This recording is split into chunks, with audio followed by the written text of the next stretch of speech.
This is a little bit of a lesson on how to calculate the mean of a sample or the mean of a population. And if you look, the top is the formula for the mean of the sample.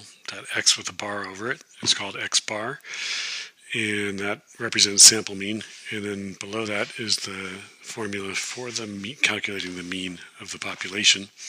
And that M right here is pronounced mu. That's the symbol for the population mean. And in both of the formulas, what you have going on is just this thing, which is the formula for the sum, sigma.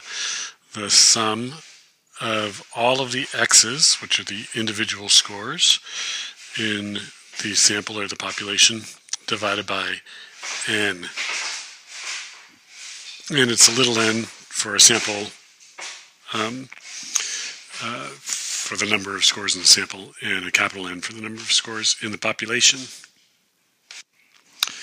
Alright, so suppose that I have a sample of 3 children, and x1 is the first kid, and that kid is 10 years old. x2 is the second kid, and that kid is 13 years old.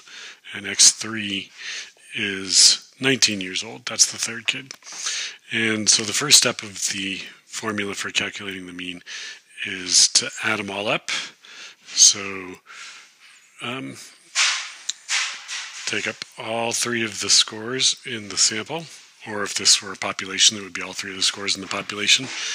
Add them up, and you end up with 42.